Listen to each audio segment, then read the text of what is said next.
Sesaat lagi akan Anda dengarkan spesial program Dialog Sambang Parlemen. Acara ini dipersembahkan oleh Dewan Perwakilan Rakyat Daerah Kota Surabaya, Jalan Yosudarso nomor 18-22 Surabaya. DPRD Surabaya, Omah Curhat Arek Surabaya. Assalamualaikum warahmatullahi wabarakatuh. Selamat pagi sahabat Sonora, terima kasih Anda masih mendengarkan siaran dari Radio Sonora KS 98 Surabaya, part of Kompas Gramedia Group. Dan sahabat Sonora, ada yang spesial di kesempatan pagi hari ini jam 8 sampai dengan jam 9 kami hadirkan program Dialog Sambang Parlemen hasil kerjasama Radio Sonora Surabaya dengan DPRD Kota Surabaya. Andri Komarudin yang akan memandu acara ini.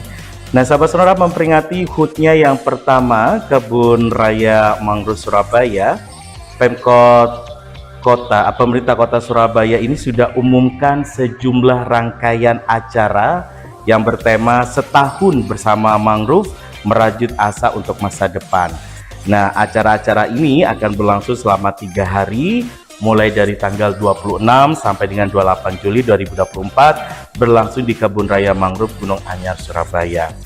Terlepas dari hingar-bingar seremonial perayaan ulang tahunnya, berbagai pihak ini masih mempertanyakan sejauh mana keberadaan Kebun Raya Mangrove Surabaya yang tersebar di 3 wilayah, yaitu di Wonorejo, Medokan Sawah, dan Gunung Anyar dengan total luas hampir mencapai 27 hektar ini menjalankan fungsi dasarnya untuk kebutuhan tujuan pelestarian lingkungan, edukasi, dan pemberdayaan ekonomi bagi masyarakat miskin di sekitarnya. Nah, sudah efektifkah upaya yang dilakukan pula oleh pengelola dari mangrove yang bersangkutan, dalam hal ini UPT Kebun Raya Mangrove DKPP Kota Surabaya, untuk meningkatkan daya tarik kunjungan warga Kota Surabaya dan wisatawan untuk datang ke sana? Pagi ini saya Andri Komarudin akan mengajak sahabat Sonora untuk berbincang tentang topik setahun Kebun Raya Mangrove sudahkah bermanfaat, ya. Bersama dengan narasumber kami ada Abdul Goni Muklas Niam SPDI, anggota Komisi C DPRD Kota Surabaya, fraksi PDP. Assalamualaikum Mas Goni, apa kabar? Waalaikumsalam, baik Mas Andri. Kita sering ngobrolnya via Zoom ya. Alhamdulillah hari ini bisa ketemu langsung. Sebelumnya matur nuwun Mas Goni sudah menyempatkan waktu untuk Sonora Surabaya.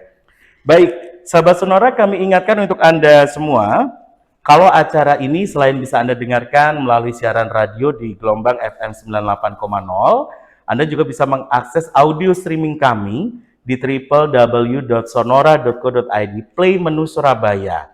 Sementara itu secara visual di real time bisa Anda nikmati juga melalui siaran live YouTube di akun Sonora Surabaya. Sekali lagi, acara ini merupakan hasil kerjasama Radio Sonora Surabaya dengan DPRD Kota Surabaya, Omah Curhat Arek Surabaya. Mas Niam, Ya. Setahun sudah Kebun Raya Mangrove ini hadir di Surabaya. Ya. Bagaimana Mas Goni melihat ini, sejauh mana manfaatnya bagi masyarakat, Mas Goni? Ya, mewujudkan kebun raya itu kan sungguh luar biasa dari konteks kondisi Surabaya saat ini, dan baru kita bisa resmikan dengan baik. Banyak mimpi dan alhamdulillah sudah ada. Terus dari teman-teman, contoh teman-teman Kebun Binatang Surabaya, kan Kebun Binatang Surabaya tidak mungkin lebih dikembangkan lagi di tengah kota yang betul-betul. Lah, maka dari itu sempat pada waktu pembahasan di komisi, teman-teman KBS untuk mencoba mengembangkan perihal satwa-satwa yang bisa dirasa itu bisa hidup. Lah, tadi sudah diutarakan oleh Mas Andri perihal fungsi keberadaan mangrove. Itu memang sangat signifikan karena kota Surabaya yang dikenal kota maritim, ya kan?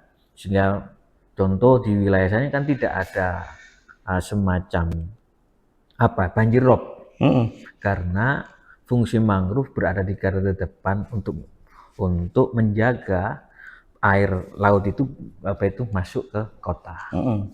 juga termasuk fungsi drainase di sana mengendalikan kondisi genangan air atau banjir yang ada di kota Surabaya.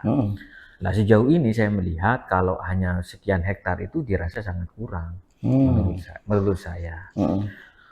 Nah, contoh dampaknya kan kayak kita bisa melihat di Mbula itu ya pemahaman terhadap masyarakat juga warga sendiri masih belum memahami betul secara keseluruhan fungsi mangrove tersebut. Di mana di sana ada dampak ekonomi, ada dampak lingkungan tadi juga, ekosistem dan sebagainya itu.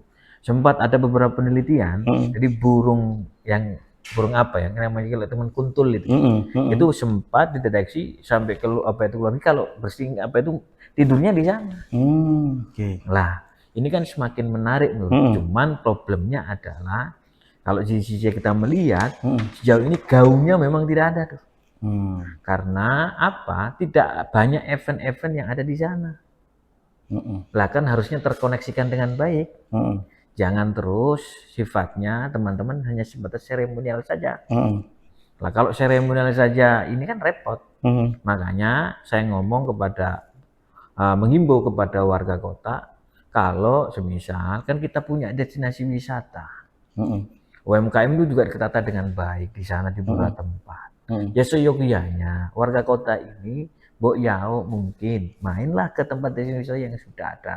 Baik destinasi wisata basiskan sejarah maupun yang lain itu. Jadi seringkali warga kota itu mas kemana? Ke Malang kan repot. Ya PAD-nya naik sana. Yang Surabaya kan repot ini.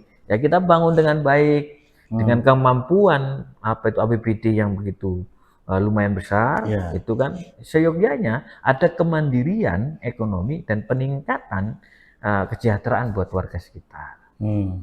Mas Goni, berbicara tentang kebun raya ini sendiri kan juga menjadi ikon baru ya di kota Surabaya gitu kan.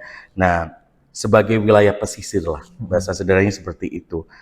Jika dikaitkan dengan tata kelola, penataan, rencana ruang dan tata wilayah nih Mas Goni, apakah kebun raya yang ada di Surabaya ini mempunyai nilai khusus bagi tata ruang kota Surabaya sendiri menurut teman-teman di legislatif? Ya sejauh ini sangat memenuhi unsur itu, karena di lain sisi fungsinya sangat penting, ya kan? Fungsinya sangat penting, juga banyak hal yang didapat. Cuman kan tinggal ini ya bagaimana kita ini mensosialisasikan. Banyak teman-teman perguruan tinggi juga melakukan riset di sana. Harusnya ketika ini terekspos dengan baik, kota Surabaya ini hampir sama loh dengan Singapura. Lah, tinggal penanganannya seperti apa. Itu yang kita inginkan. Lah ini lagi rame-rame persoalan PSN. Ya, kalau semisal itu kita belum tahu FS-nya seperti apa, visibility study-nya seperti apa, kajiannya bagaimana, kita ingin tahu melihat konsep untuk PSN yang di wilayah pesisiran kota Surabaya ini apa. Tadi sudah sempat membahas itu. Nah, kalau memang seperti itu berarti ketika melakukan semacam reklamasi, berarti fungsi mangrove ini semakin jauh. Oh ini laut, mangrove baru daratan kan. Jadi itu akan sangat mengganggu. Lah maka dari itu apa yang dirasa dalam artian konteks keberadaan mangrove ini dirasa sangat urgent, sangat penting untuk pemerintah kota. Bisa dari segi aspek tadi drainase, jadi endapan air itu bisa tidak langsung ke laut, tapi diputar di situ terlebih dahulu. Baik. Salah satu fungsi dari keberadaan kebun raya mangrove ini kan menjadi fungsi edukasi sebagai salah satu misinya ya. Nah, sejauh ini apakah fungsi ini sudah terakomodir dengan adanya kebun raya mangrove yang ada di Surabaya? Ya, ini kan sesuai dengan keputusan wali kota, dibentuklah UPT, ya kan penanggung jawab di wilayah tersebut. Ya seyogianya kan ada inovasi, ini evaluasi buat teman-teman yang ada di UPT. Memang sudah menghasilkan beberapa tanaman-tanaman yang mungkin yang siap konsumsi, yang mungkin ada obat-obatan kesehatan dan sebagainya, maupun ada yang dibuat untuk kepentingan-kepentingan yang lain. Lah, dari sini itu tidak pernah hampir jarang terekspos dengan baik. Lah, kalau seperti itu kan repot. Makanya sering kali kayak contoh nih kebun bibit, yang hutan kota, terus di mana lagi tuh. Ya sering kali UPD ya, terkait kami berharap jangan hanya duduk manis saja, perlu inovasi. Entah bekerja sama, entah apa dengan lembaga-lembaga stakeholder yang lain. Contoh, oke, di edukasi apa problemnya? Wong toyo nggak seberapa, tidak ada retribusi toh. Makanya dalam artian sosialisasinya kurang seberapa masif, terkoneksikan. Contoh nanti kita lihat nih kota tua Surabaya itu yang menghabiskan biaya APBD hampir di 20 miliar lebih tuh, ya kan? Sejauh ini bagaimana konsepnya? Apakah terintegrasi dengan betul ataukah tidak? Baik dari sisi transportasi maupun dari sisi yang lain. Lah, kita berharap kita ngomong tentang kota tua semisal itu semuanya kan serba klasik. Jangan sampai semisal itu di sana muncul bukan VW tapi Lamborghini dan sebagainya, kan berbeda.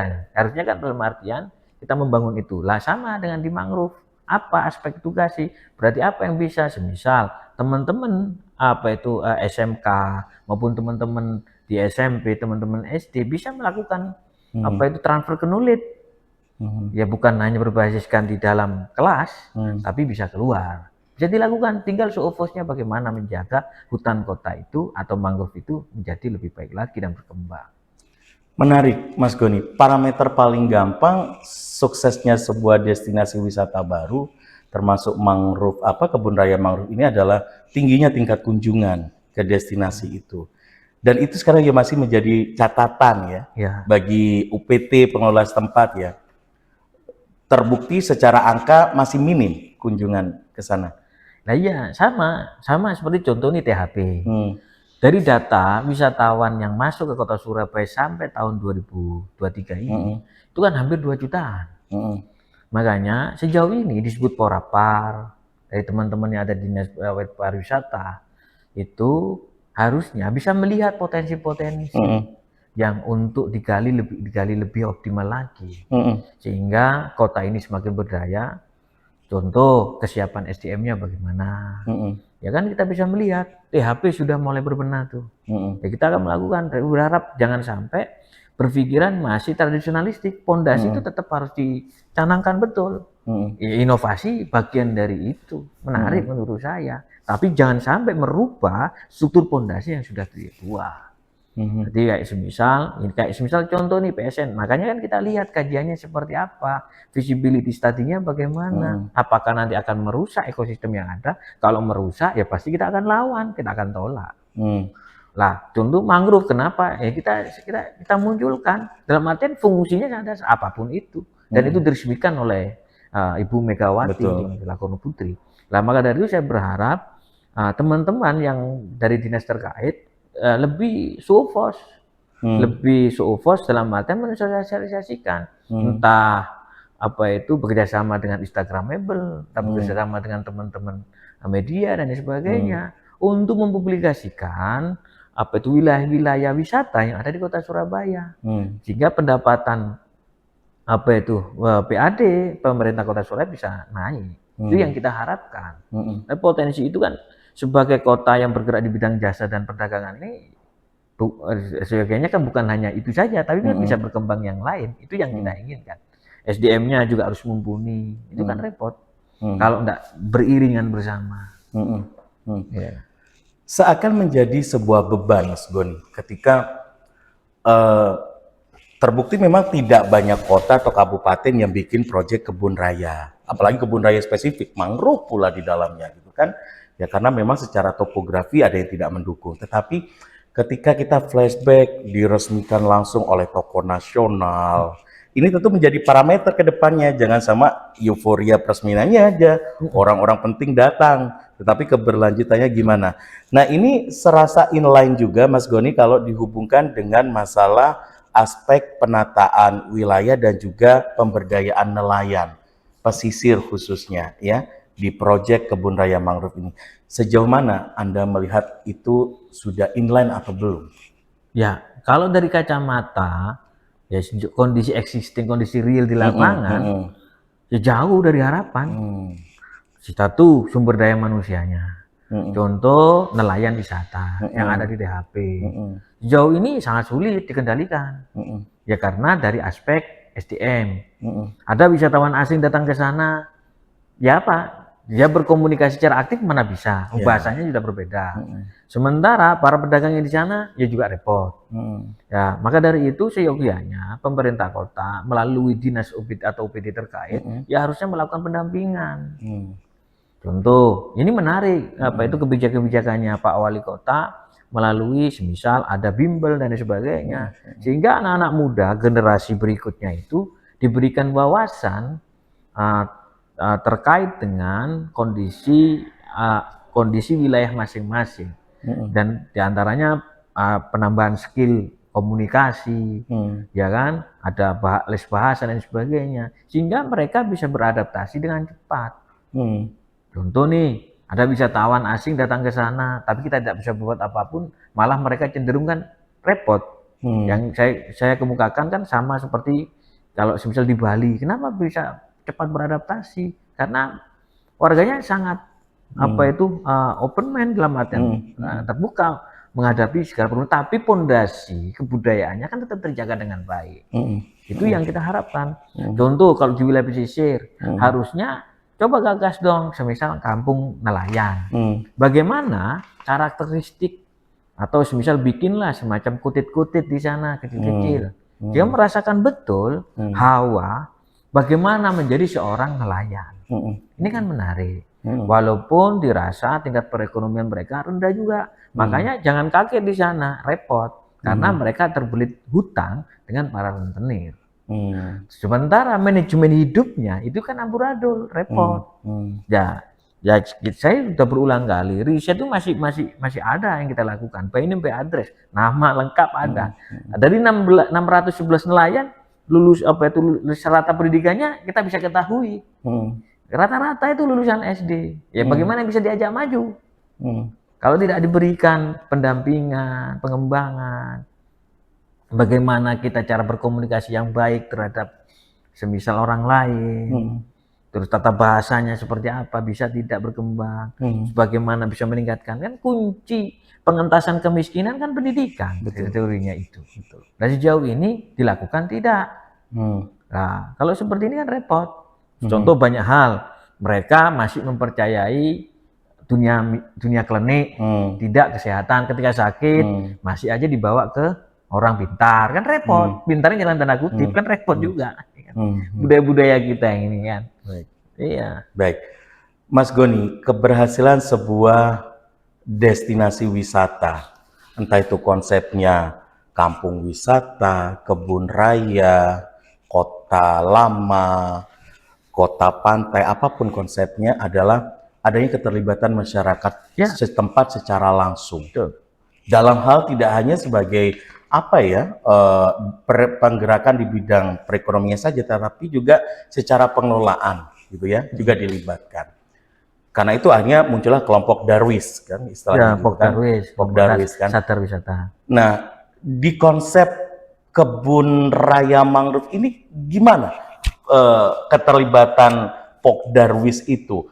Sepertinya dengan adanya UPT ini kayaknya UPT lebih all out di sana gitu. Gimana ini? Ya makanya nanti kita akan dari SK itu kan jelas karena itu aset pemerintah kota, kewenangannya kan ada di pemerintah kota. Fungsi dan peran bagaimana untuk menyamakan persepsi visi misi ini bisa berjalan dengan baik. Jadi tidak ego sektoral, tidak ego secara kelembagaan tadi itu. Jadi fungsi pembangunan kan ada partisipasi.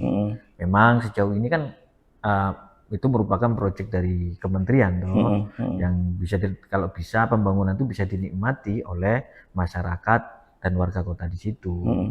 Nah dari sini sejauh ini pelibatan partisipasi masyarakat di sana mungkin dirasa kurang dilibatkan. Makanya kesannya ya mati suri seperti itu. Contoh nih, bisa tidak dalam rangka mengembangkan di sana intervensi dakel bisa masuk ataukah tidak? Apakah tidak? Atau kita kan hampir tidak tahu menahu persoalan itu. Makanya Makanya tempo hari yang lalu kita tanya teman-teman LPMK, lembaga pemberdayaan masyarakat di wilayah sekitar itu, bagaimana pelibatannya? Ya Pak, ya kurang seberapa dilibatkan. Memang di sana kan, maka dari itu kan saya tadi bilang, UBT itu seyogyanya bisa berimprovisasi dan berinovasi. Nah, apa yang harus dilakukan? Bukan hanya duduk manis, menikmati datang atau enggak. Apa yang kan harus reaktif menurut saya. Sehingga ruang-ruang publik ini bisa terinfokan dengan benar, dengan baik. Nah, ini contoh punya apa? Entah Diskominfo dari Dinas Komunikasi dan Informasi Kota Surabaya. Kan harus jelas, terintegrasi dengan betul. Terus yang kedua, transportasinya bagaimana? Ya, jalan menuju ke sana itu bagaimana? Kan banyak, visibility study-nya harus digagas betul. Nah, contoh, apakah ada angkutan mendekatkan ke sana ataukah tidak? Terus bagaimana kondisi real yang ada di lapangan, semisal di sana berkegiatan itu teman-teman dari Gunung Anyar itu bagaimana tidak menutup jalan, bisa nggak masuk ke sana, sehingga dalam artian bisa seupo secara konsisten, bukan hanya seremonial pemerintah kota saja, tapi warga juga ikut menikmati pembangunan itu. Akses yang nyaman, mudah juga menjadi daya ukur orang mau ke sana ya, Mas Goni ya. Kebayang kalau ke sana angkutannya cukup merepotkan, sopo sing Timoro gitu. Baik. Di Surabaya ini kan seringkali muncul konflik lahan, Mas Goni ya. Mungkin sekarang belum, tapi ke depan bisa saja muncul. Nah, bagaimana agar hal ini tidak terjadi di proyek Kebun Raya Mangrove? Jangan dijawab dulu, Mas Goni ya. Kita keep dulu. Jadi sahabat Sonora jangan kemana-mana, tetap terus bersama kami di program Dialog Sambang Parlemen, hasil kerjasama Radio Sonora dengan DPRD Kota Surabaya. Saya Andre Komarudin, juga masih ditemani oleh narasumber kami, ada Abdul Goni Muklas Niam SPDI, anggota Komisi C DPRD Kota Surabaya, fraksi PDIP. Kami membahas topik sahabat ya, setahun Kebun Raya Mangrove, sudahkah bermanfaat? Pertanyaan menggantung saya tadi sebelum iklan, Mas Goni. Saya sempat tanyakan tentang rawannya muncul konflik lahan. Nah, mungkin sekarang belum terasa, Mas Goni ya. Tapi kedepannya kita nggak tahu. Karena biasanya konflik itu justru muncul belakangan yang ada, gitu kan. Kalau muncul di depan bukan konflik namanya, gitu kan. Oke, gimana potensi-potensi ini? Nanti kalau andai kata muncul di proyek mangrove, Kebun Raya Mangrove ini, menurut pandangan teman-teman di legislatif gimana? Ya, kita ini kan melihatnya, kan itu pun ketika adanya Kebun Raya Bogor kan tidak ujuk-ujuk asal mula bisa ditaruh di situ dan sebagainya. Semua dari mata kajian, aspek legal, legal standingnya dan sebagainya itu kan semua sudah dicermati dengan lugas. Maka dari itu, kalaupun nantinya misal ada kaitan-kaitan persoalan hukum, kan kita ini kan di negara hukum kan memiliki asas equality before the law. Di semua itu sama di mata hukum, bukan ini pemerintah maupun apapun. Jadi kalau semisal ada kaitan-kaitan hukum dan konflik lahan di Kota Surabaya ini wajar, banyak sekali. Contoh beberapa hal di Komisi C tempo hari yang lalu, dia punya 10.000 meter persegi, tiba-tiba hilang 3.000, nggak pernah merasa jual dan sebagainya. Nah, mekanisme itu. Jadi apakah itu memenuhi? Ya silakan, sesuai dengan prosedurnya masing-masing, karena negara kita ini adalah negara hukum. Itu yang utama. Nah, konflik lahan ini seyogyanya dilakukan secara cermat. Contoh kayak di Gunung Anyar, ada lahan PTKD, dihuni oleh beberapa warga, ada kurang lebih 40-an, ya kan? Itu terbit surat, letter C dan sebagainya.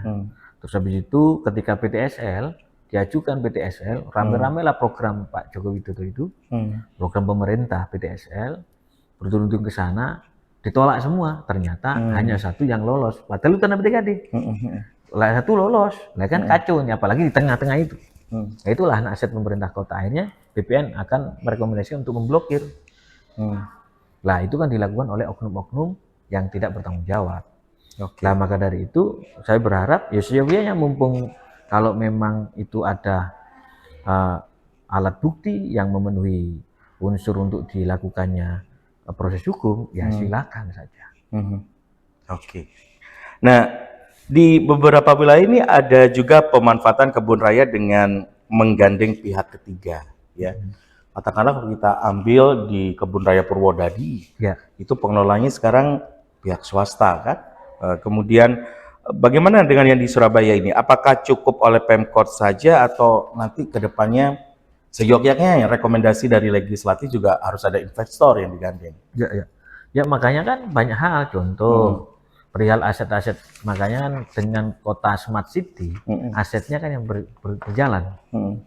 Jadi kayak contoh nih yang kita lagi gagas nih, apa itu THR, kita banyak mengundang teman-teman investor mungkin bisa masuk, tapi regulasinya itu memungkinkan ataukah tidak. Makanya perlu digagas dulu sebelum melangkah ke sana. Dari aspek tempo hari yang lalu kita bahas RGPD, pendapatan kita nanti PAD itu sampai 2045 itu bisa tembus di angka kurang lebih 21 triliun, bisa sampai ke 40 triliun nanti. Sehingga potensi pendapatan dan kesejahteraan masyarakat cenderung tinggi. Nah, tinggal bagaimana mengoptimalkan potensi-potensi yang ada di kota Surabaya ini dengan baik. Amerika aja hutangnya banyak, ya karena dia punya aset. Asetnya bisa bergerak dan menjamin itu semua. Nah, maka dari itu Surabaya pun juga punya aset yang ada, kan bisa dioptimalkan dengan baik. Mengoptimalkan semua aset destinasi wisata itu tadi apapun bentuknya akan lebih efektif ya kalau menggandeng pihak ketiga. Ya kan problemnya bukan itu, tapi regulasinya memungkinkan tidak. Mensupport atau tidak? Ya makanya kan perlu kecermatan, misal ya siapapun sebenarnya kan enak dengan sewa, terus mereka seenaknya sendiri membangun terus dampak lingkungannya, dampak-dampak lain yang menimbulkan aspek semisal bahaya, itu kan harus diperhitungkan juga, bukan terus kita apa itu menukil semisal contoh ke Purwodadi dan sebagainya, kan perlu kajian yang secara serius apa yang harus kita lakukan. Jadi tidak serta-merta semuanya seperti itu. Gitu. Yang menjadi basic problemnya masih dirasa kurang maksimalnya keterlibatan masyarakat setempat ya. Ya. Oke, baik. Berbicara tentang tahun pertama, ini ulang tahun Kebun Raya Mangrove di Surabaya. Ibaratnya kalau anak kecil tuh 1 tahun masih lucu-lucunya gitu loh, Mas Boni. Nah, sebaiknya seperti apa pengelolaan kebun raya ini untuk tahun berikutnya? Ini mumpung di tahun pertama apa yang harus betul-betul evaluasi dan menjadi apa ya kebijakan di tahun berikutnya pengelolaan kebun raya di Surabaya ini. Nah, makanya kan dalam artian seringkali memang contoh di SIP, Sentra Ikan Bula, UPT itu kan UPT juga. Iya. Harusnya kan punya improvisasi, inovasi. Misal teman-teman ada yang berkegiatan di sana, tidak terlalu ribet persoalan, semisal perizinan dan sebagainya itu. Ya, yang terpenting adalah tidak merusak lingkungan yang ada, sehingga kita sangat famous terhadap aspek apapun, kan begitu. Contoh, semisal apa yang harus dilakukan? Oh, semisal dalam rangka apa itu meningkatkan edukasi apa yang sudah menjadi tugas apa itu di mangrove tadi, bekerjasama dengan Dinas Pendidikan. Dinas Pendidikan mengimbau kepada sekolah-sekolah terkait untuk melakukan kegiatan yang ada di sana. Ada kurikulum yang dimasukkan. Ya, itu baru sinergi, baru bisa hidup. Karena meletakkan fondasi itu. Menarik kalau seperti itu. Sehingga apa? Anak sejak dini sudah peduli terhadap lingkungan. Ya kan? Itu diajarkan. Itu menarik menurut saya. Nah, kalau itu tidak dilakukan, repot. Ya kan, jadi tidak terlalu kaku nih apa itu edukasi ini. Jadi contoh semisal bagaimana cara menanam mangrove, menanam sesuatu dan sebagainya. Bahasanya pohon ini dulu kita ini ada peribahasa nancapkan tongkat aja bisa ya, tumbuh kayu dan tanaman gitu ya. Ini kan repot kalau sekarang tidak tumbuh hijau kan repot ya. Tumbuh betonisasi ya Nah, sama maksud saya itu yang kita harapkan agar anak-anak generasi muda ini care terhadap lingkungan. Oke. Ada pembenaran, masih 1 tahun. Emang mau semuluk apa harapannya keberadaan kebun raya ini gitu kan?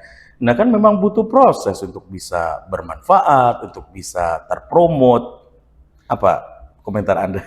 Ya, maksud saya itu kan begini, untuk menjaga momentum ini obor. Obor ini agar terus tidak padam. Apa yang harus lakukan? Ya, dari dinas terkait punya improvisasi tadi. Inovasinya bagaimana? Contoh di HP. Semisal ada kegiatan apa di sana? Rutin. Semisal kegiatan lomba tiap Agustus. Apa di sana lakukan? Partisipasi masyarakat mungkin dilibatkan. Minta lingkungan sekitar, jadi berkegiatan masyarakat tidak hanya di sana, tidak hanya di kampung, tapi ditaruhlah di situ. Bagaimana mengajak komunikasi dari lingkungan itu, entah dari kecamatan, entah dari pihak kelurahan, itu kan bisa dilakukan. Misal di sana, diadakan pre-wedding, semisal kalau ada aspek macam-macam itu, yang sifatnya nuansa alam, menarik kan? Kan menarik itu. Terus apa yang harus dilakukan? Semisal apa kegiatan yang lain, semisal apa lomba anak muda sekarang apa terhadap gadget dan sebagainya. Kan bisa ketika itu ramai di khalayak umum, wah pasti akan menarik minat wisatawan. Nah dari sisi itu, jadi kita tinggal menuai. Dan UPT sebenarnya mampu melakukan itu ya? Ya logikanya itu kan repot kalau semisal, makanya beda dengan apa semisal teman-teman swasta. Ya sangat berpikiran bagaimana mengembangkan dan majunya ini. Nah, cara pandang itu yang harus ditanamkan kepada mereka-mereka itu. Nah, tentu makanya tadi pelibatan masyarakat itu sejauh ini kita akan coba evaluasi. Di kami nanti suatu saat kita akan manggil teman-teman dari dari LPMK sekitaran situ. Jadi agar terkoneksikan betul. Oh, di sini toh, di sini. Malah warga sekitar situ kadang mungkin tidak tahu. Iya. Nah, itu menjadi sebuah persoalan nanti. Siapa tahu ada konser jazz di Kebun Raya Mangrove gitu kan? Ya, tidak bentuk kemungkinan ya. Iya. Silakan, makanya kan menarik. Contoh saja di Jembatan Surabaya, saya melihat ternyata ada banyak berkegiatan di sana. Malam apa, sehingga kan hidup di HP, dan banyak kegiatan. Terus Taman Surabaya, saya kadang kan berkegiatan dialog kebangsaan, mengajak anak-anak muda. Ya akhirnya bisa hidup tuh. Nah hanya bisa dibuat untuk senam, dibuat untuk kegiatan baksos, dibuat untuk pengajian dan sebagainya bisa. Makanya tergantung bagaimana punya improvisasi itu, punya inovasi itu. Kreativitas, inovasi yang lebih berorientasi pada pemberdayaan dan pelibatan masyarakat sekitar ya, itu ditunggu ya. Seperti itu. Oke. Mas, ini berbicara tentang optimalisasi untuk menyokong PAD. Ya. Sejauh mana Mas Goni ini bisa diupayakan dari kehadiran Kebun Raya Mangrove di 3 titik ini? Ya setahun ini mana bisa. Sama kan? Tadi dengan perkiraan tadi. Tidak bisa. Apalagi retribusi itu regulasinya juga diatur dalam satu paket itu. Apakah dari situ kita melihat enggak? Belum bisa. Jadi belum bisa setahun ini orang kayak semacam ibarat tanaman belum bisa merasakan buahnya. Baru sama seperti HP, baru-baru ini kita bisa surplus pendapatan tiketing itu. Setelah berapa lama? Setelah berapa lama? Makanya perlu dilakukan edukasi dalam artian pembenahan dari segala lini, dari aspek publikasi, dari aspek-aspek SDM yang ada di sana, itu penting dilakukan agar Kebun Raya ini menjadi salah satu ikon.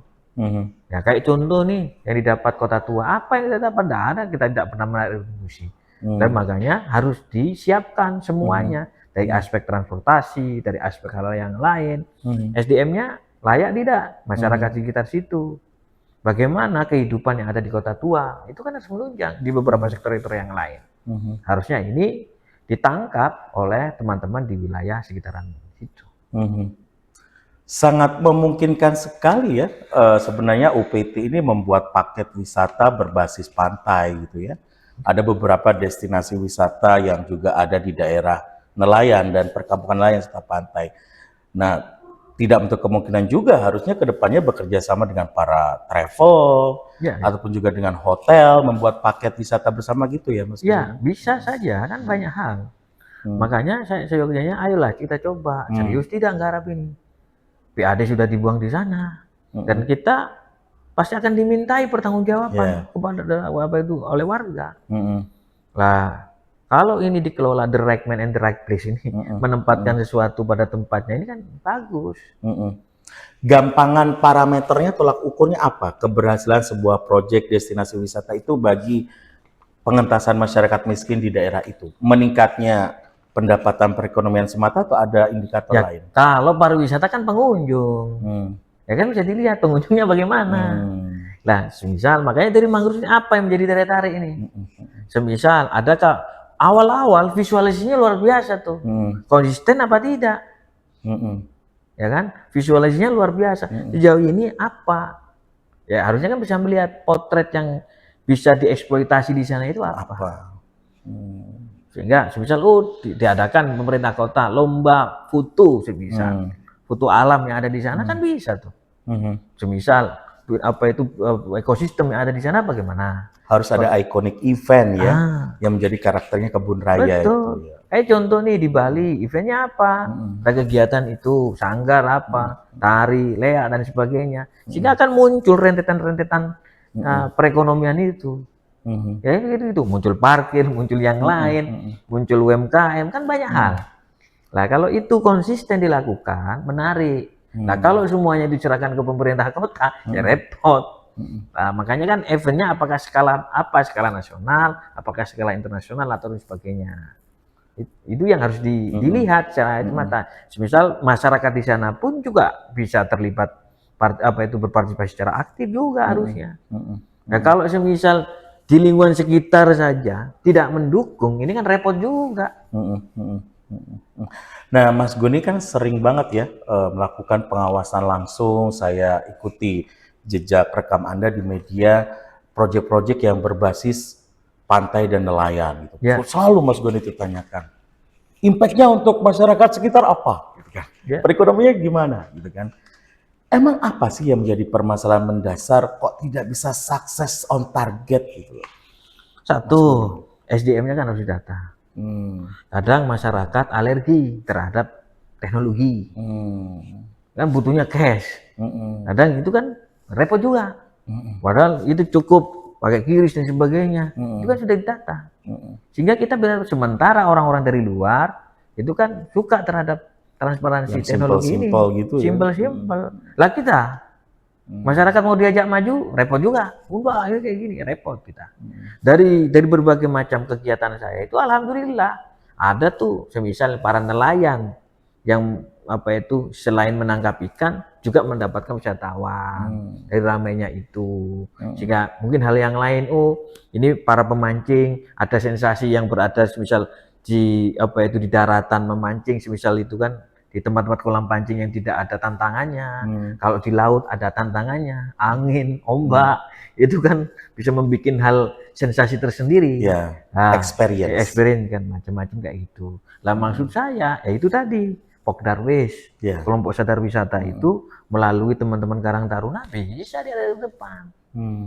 Makanya saya bilang teman-teman itu dalam artian pemuda-pemuda ini harus lebih proaktif menjemput. Kan pemerintah kota sudah membuat namanya Museum Rembang Pemuda tuh, yang kita legasikan, wujudkan konkret, dicantumkan dalam RPJPD itu. Sehingga peran pemuda sebagai agen of change bisa diberikan leluasa seperti demikian rupa. Karena tongkat estafet berikutnya kan pemuda melanjutkan kepemimpinan itu. Kalau mereka tidak diberikan ruang kan repot. Oke. Harusnya ada pembagian beban yang jelas antara UPT dengan Pokdarwis ini ya. Kalau masalah teknis riset, ke masalah tanamannya sendiri, Pokdarwis dianggap kurang mumpuni, oke lah UPT handle gitu ya, karena memang expertnya di sana. Tapi kan ada bagian lain yang bisa dihandle oleh Pokdarwis ini untuk dilibatkan dalam pengembangan kebun raya mangrove ini sendiri ya, Mas. Ya, kayak misalnya nih contoh, apa sih yang di sana dirasa kurang? Ya. Itu kan harus diperhitungkan dari aspek yang mana dulu nih, yang harus kita evaluasi. Mapping dulu. Iya, mapping dulu nih. Misal selama setahun ini apa yang kita harus, makanya nanti kita akan sebagai fungsi pengawasan, ya kita akan lakukan dengan sebaik-baiknya. Ya kita akan meminta pertanggungjawaban terhadap dinas terkait, bagaimana progres mangrove ini. Jangan sampai ini tidak menjadi hal yang sangat positif terhadap masyarakat sekitar. Jadi repot lah. Kalau keluar dari fungsinya itu kan, ya kan percuma.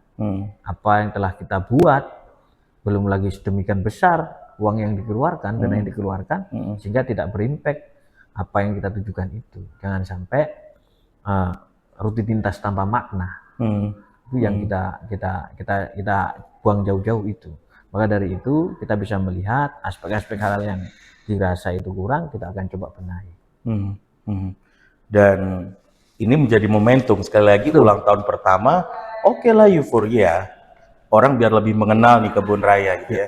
Tapi harusnya stakeholder yang terlibat di dalamnya juga menjadi momentum. Apa nih harus di mapping kekurangannya untuk tahapan-tahapan tahun berikutnya gitu ya Mas Dodi. Ya, makanya kan saya tadi dalam dari awal sudah bilang, makanya perlu dilakukan evaluasi. Contoh nih, di sana kan juga ada menyediakan perahu-perahu nih, apakah kemahalan atau bagaimana? Jadi di tempat kita kan kadang orang itu narik di luar itu sehingga orang itu kan kapok ke sana. Contoh makanannya, bagaimana? Ya kan repot. Semisal terus kapok, jangan di sana. Dari mulut ke mulut kan kacau juga nih. Dari mulut ke mulut, jangan di sana. Makanannya mahal, terus anunya mahal. Ini kan repot. Oke. Pengen ngobrol panjang nih Mas Gun. Tapi kalau udah ngobrol asik itu memang harus gimana pun harus terbatas waktu karena kita mengudara di radio kan. Sebagai harapan sekaligus closing statement dari Anda sebagai seorang legislator yang punya fungsi pengawasan ya terhadap kebijakan proyek pembangunan kebun raya mangrove ini, apa harapan Anda ke depannya Mas Gun? Ya, kami berharap kepada pemerintah kota agar setiap pembangunan itu bisa lebih melibatkan partisipasi masyarakat. Jangan sampai setelah pembangunan selesai kayak ibarat mati suri. Nah, itu. Sementara masyarakat pun juga karena membangun kota ini tidak bisa dilakukan secara individu oleh pemerintah kota. Membangun kota ini ya seyogyanya bergotong royong bersama. Baik masyarakatnya, warganya, pemerintahnya, juga kami dan sebagainya juga bisa memberikan masukan-masukan, kritik membangun untuk kota ini menjadi berkembang lebih baik lagi. Jadi saya berharap kepada warga seyogyanya ikut mensiarkan peduli terhadap pembangunan-pembangunan yang telah dibuat oleh pemerintah, kita ramaikan. Jangan sampai pergi ke tempat yang lain. Nah, itu beban moral juga bagi kita sebenarnya gitu ya. Udah disediain destinasinya keluar kota. Nah, itu yang seringkali menjadi hal. Makanya kan cuman problemnya itu adalah mereka itu ditanya kenapa ke sana. Makanya kan sejauh ini peran dari dinas-dinas terkait harusnya kan apa yang ditawarkan dari wisata itu. Sehingga hal itu menjadi menarik. Ya kan, sejauh ini kan hampir setelah seremonial mati suri. Semisal harusnya pemerintah kota melalui dinas terkait memberikan kemudahan. Kemudahan apa? Informasi, bukan terus tertutup, kan repot. Makanya semisal ke sana rutenya kemana, naik apa, itu kan harus terinformasi dengan betul dan itu pastikan benar. Nah, yang repot itu ketika dipastikan, ternyata tidak benar, kan kacau nih, ya kan? Ini contoh kita punya destinasi sejarah, ada makam pahlawan, kan? Semisal di Penile itu ada tempat kelahiran Bung Karno, yang Cokroaminoto, itu sekarang udah berjalan kan bagus tuh. Tinggal sebagai dinas informasi dan komunikasi, ya harus melibatkan Disputporapat bagaimana menyampaikan destinasi wisata yang ada di kota Surabaya ini biar lebih simpel dan lebih mudah sehingga masyarakat bisa lebih tertarik ke sana. Tuh ya, yang menjadi harapan kita semua. Abdul Goni, Muklas Niam SPDI, anggota Komisi C DPRD Kota Surabaya, fraksi PDP. Terima kasih, matur nuwun ya, Mas sama-sama Goni. Mas Andri. Sehat selalu. Sama-sama. Insya Allah kita bisa jumpa lagi di episode mendatang. Tentu saja dengan bahasan yang lebih menarik, dan tujuan dari bahasan ini sebenarnya bukan mau buka borok siapa ya, tetapi mencoba mengedukasi dan memberikan insight, cara pandang yang berbeda bahwa yang namanya suatu hal itu harus ada pertanggungjawabannya gitu ya, Mas Gedi ya. Baik, sahabat Sonora, sampai di sini Andri Komarudin menemani Anda di program Dialog Sambang Parlemen. Jangan sampai Anda lewatkan episode-episode selanjutnya. Hasil kerjasama sekali lagi Radio Sonora Surabaya dengan DPRD Kota Surabaya. Selamat melanjutkan aktivitas. Saya pamit. Assalamualaikum warahmatullahi wabarakatuh. Terima kasih telah Anda dengarkan spesial program Dialog Sambang Parlemen. Acara ini dipersembahkan oleh Dewan Perwakilan Rakyat Daerah Kota Surabaya, Jalan Yosudarso nomor 18-22 Surabaya. DPRD Surabaya, Omah Curhat Arek Surabaya.